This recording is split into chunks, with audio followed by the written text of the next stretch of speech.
नमस्कार. आधारशिला राष्ट्रीय अभ्यासक्रम पुनर्कथन आणि सुदृढीकरण या व्हिडिओ मालिकेत आपले हार्दिक स्वागत आहे. या आठवड्याचा विषय राष्ट्रध्वज.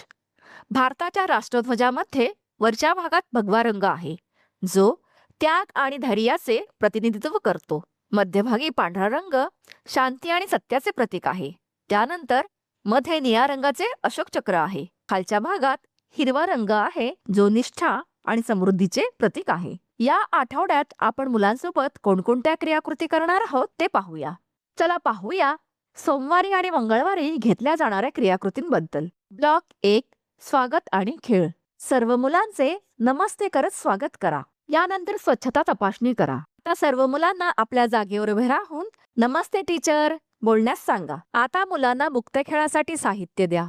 खेळ खेळल्यानंतर मुलांना योग्य ठिकाणी साहित्य ठेवण्यास प्रोत्साहित करा. ब्लॉक 2, खेळा आणि शिका. आता गोलात उभे राहून शाळेला जाताना पाऊस, त्याची गंमत काय सांगू बालगीत घ्या. पुढे अंगणवाडीतील वेगवेगळ्या जागांचे निरीक्षण करण्यास सांगा. आता मुलांना विविध साहित्यांपासून घर बनवण्यात सहभागी करा. दर आठवड्याला पोषण महिना, पोषण पंधरवडा किंवा सण आणि उत्सवादरम्यान विविध उपक्रमांची तयारी आणि त्यांचे आयोजन करा. ब्लॉक 3, प्रतिबिंब आणि निरोप. यानंतर बाहेर जाऊन लांब उडी खेळा. आता सर्व मुलांना गोलात बसवा.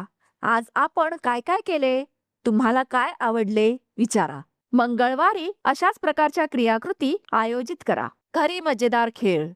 मुलाला समाजातील मदतनीसांशी संवाद साधू द्या. त्यांचा व्यवसाय, साधने, मदत करण्याचे मार्ग समजून घेण्यास मदत करा आणि कृतज्ञता व्यक्त करा. चला पाहूया बुधवारी आणि गुरुवारी घेतल्या जाणाऱ्या क्रियाकृतींबद्दल.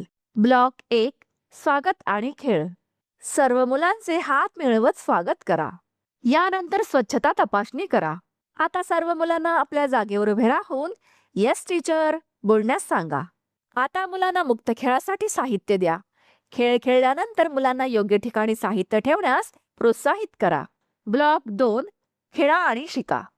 मुलांना गोलात बसून समाजातील मदतनीस गोष्ट सांगा. आता समाजातील मदतनीसांचे नाव, भूमिका आणि साधने समजून घ्या. पुढे आपल्या मदतनीसांना धन्यवादचे कार्ड द्या. दर आठवड्याला पोषण महिना, पोषण पंधरवडा किंवा सण आणि उत्सवादरम्यान विविध उपक्रमांची तयारी आणि त्यांचे आयोजन करा. ब्लॉक 3, प्रतिबिंब आणि निरोप. यानंतर बाहेर जाऊन वृक्षासन करा. आता सर्व मुलांना गोलात बसवा. आज आपण काय काय केले, तुम्हाला काय आवडले विचारा. गुरुवारी अशाच प्रकारच्या क्रियाकृती आयोजित करा. घरी मजेदार खेळ. आपल्या भावनांवर नियंत्रण आणण्यासाठी काही गोष्टींचा उपयोग करा, जसे 5 पर्यंत मोजणे, स्वतःला मिठी मारणे, दीर्घ श्वास घेणे इत्यादी. चला पाहूया शुक्रवारी आणि शनिवारी घेतल्या जाणाऱ्या क्रियाकृतींबद्दल. ब्लॉक 1, स्वागत आणि खेळ. सर्व मुलांचे गुदगुल्या करत स्वागत करा. यानंतर स्वच्छता तपासणी करा. आता सर्व मुलांना आपल्या जागेवर उभे राहून येस मॅडम बोलण्यास सांगा. आता मुलांना मुक्त खेळासाठी साहित्य द्या.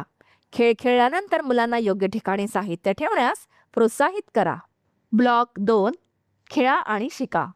आता हात धुवा यावर बालगीत घ्या. आता शरीराचे अवयव आणि ते स्वच्छ ठेवण्याच्या पद्धती समजावून सांगा. आता हात का, कधी आणि कसे धुवावेत सांगा. दर आठवड्याला पोषण महिना, पोषण पंधरवडा किंवा सण आणि उत्सवादरम्यान विविध उपक्रमांची तयारी आणि त्यांचे आयोजन करा. ब्लॉक 3, प्रतिबिंब आणि निरोप. त्यानंतर बाहेर जाऊन झुकझुक गाडी खेळ खेळा. आता सर्व मुलांना गोलात बसवा. आज आपण काय काय केले, तुम्हाला काय आवडले विचारा. शनिवारी अशाच प्रकारच्या क्रियाकृती आयोजित करा. घरी मजेदार खेळ. कुटुंबासाठी अग्नीशिवाय पदार्थ बनवण्यास मुलांना सहभागी करा. साहित्याची ओळख, मिश्रण, चव आणि आवश्यकतेनुसार बदल करण्यास प्रोत्साहित करा. आज आपण राष्ट्रध्वजाबद्दल शिकलो. पालकांना देखील त्यांच्या मुलासोबत ध्वज रंगवण्यास सांगा. मुलांसोबत घेतलेल्या क्रियाकृतींचे तुमचे अनुभव आमच्यासोबत नक्कीच शेअर करा. धन्यवाद.